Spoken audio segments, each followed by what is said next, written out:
most of them can be taken out in a matter of minutes. There's no military in the world that could have done what we did tonight. Not even close. There's never been a military that could do what took place just a little while ago.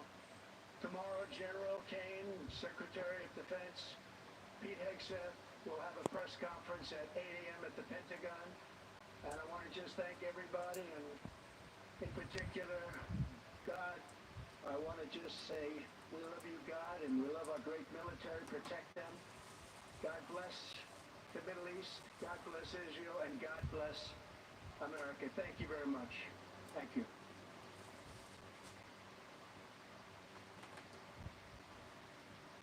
All right, so there you have it. President of the United States saying that the operation was a spectacular military success, saying that the nuke sites were completely and totally obliterated, basically saying that Iran now has no choice but to make peace, and that there were other targets left that he said were, I guess, secondary targets compared to the major, more complicated strikes that he says the United States is the only military in the world that could pull that off, and that if Iran does not make peace, these strikes are going to continue at these other sites that you mentioned. Kelly, your response to that? So our response to that is that the president is being very clear that he will not tolerate an Iranian regime that is oppressive and repressive to its people, as well as a threat to the Middle East, particularly its neighbors, such as Israel, and calling Israel a little Satan, the United States a great Satan. And he's made it abundantly clear, even before he ran for president back in 2011, that Iran cannot have a nuclear weapon.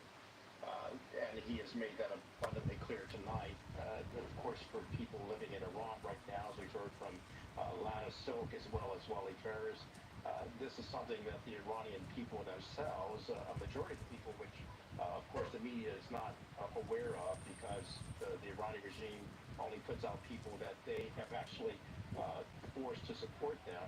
But there are a lot of people on the ground in Iran who definitely want freedom from this regime, and they certainly want a freedom from the threat that they've been living under and the duress that they've been living under for the past 45 years. And Iran is a terror network. It's been able to sponsor a lot of terrorist activities. The president is very much aware of this. He wants to put it into that. And so he's put the Iranian regime on notice, come to the table for negotiation. And of course, we've heard from the Iranian regime, the Ayatollah, stating that they would not be coerced or forced into this by an act of violence. Well, this is really what Israel says is not an act of violence, but an act of preservation from an existential threat from Iran, should they have a nuclear weapon, which they could use on Israel, as well as its Arab neighbors, as well as the United States. So the president making it clear that it is time for Iran to come to the table. But will Iran capitulate? We will wait and see.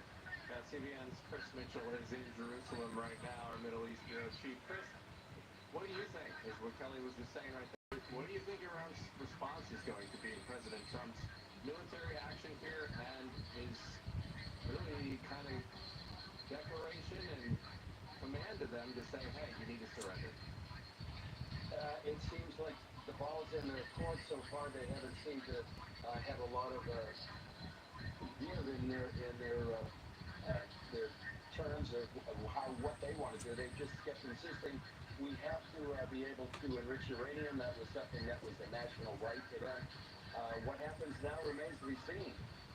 We're a couple of things in the president's address I thought was